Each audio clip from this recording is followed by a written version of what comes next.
for using the word prerequisite. On a personal note, could I begin on a personal note by saying I was sitting here listening to the beginning speakers, and I thought to myself, I texted Bern to reflect. Culture and law are the two new topics now. Not really, because as you say, that is the prerequisite to things, but finally I realized why the government appointed a barrister to chair the Financial Services Development Council. So I actually do have something to say, I suppose. And it is this. The question is about how common law helps, how Hong Kong's legal system helps. To answer the question, let's pause. When we think about finance and law, we tend to think about securities law, we think about regulation. I know Gucho thinks about that a lot, so sometimes in positive ways, sometimes not.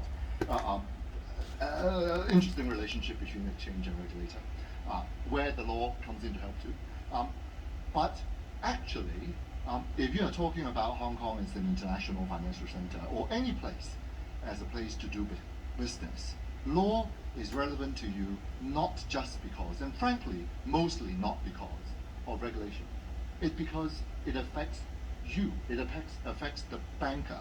And I was sitting there thinking, oh, how am I going to illustrate this? And it occurred to me, I actually do quite a bit of employment cases for financial professionals.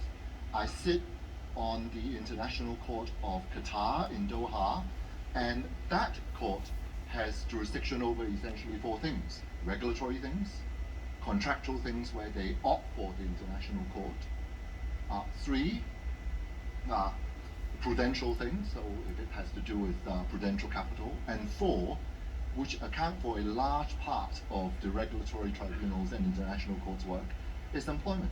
And it's because if you want international financial professionals to come work in Hong Kong, they want to operate not just for their professional business, but at a personal level in an environment that they're comfortable with. Their employment is governed by rules they are familiar with.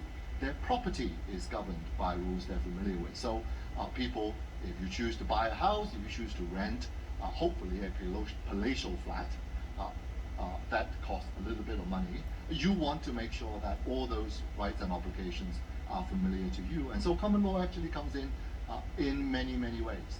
I also went to the source of this new hype about common law in Hong Kong, and that comes from the presidency's speech on July 1st last year. I finally got around to reading the full text, I must confess. I mostly relied on press release, but today I went to the full text, and I realized it actually mentions common law twice. First, it mentioned common law as part of Hong Kong's success in one country, two system, and part of the achievements that we have made in the last 25 years, that common law has continued to thrive. So that's looking back. And it mentions common law again, looking forward, as how it will contribute, how it is an essential part of Hong Kong's unique advantage.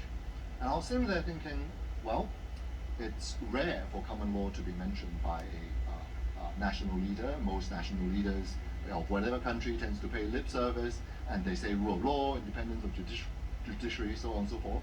And so it is an example of a national leader talking about the content of the law, which is rare in itself. And two, if one actually pause and think, you know what, common law is a essentially British in roots thing, right? It has grown to be a much more international enterprise, but it is British in roots, English in roots actually, not even British in roots. And for a Chinese national leader to recognize the value of this, it's truly embracing that, you know what, whatever thing comes out of the English tradition, the American tradition, the Chinese tradition, East or West, if it is good for embracing cooperation, it is good for international development, it is something that China will not hesitate to embrace. And I think that has a higher message, that not only is it practically valuable to Hong Kong as an international financial center, but that also it shows how at a macro level, this is the kind of thinking that is underpinning the success of anything East-West related, which is you can't ask whether this is East or West as your most important question. You have to ask whether this actually helps the relationship, as your question. And to that, I say common law is very, very much helpful to Hong Kong as an international financial center.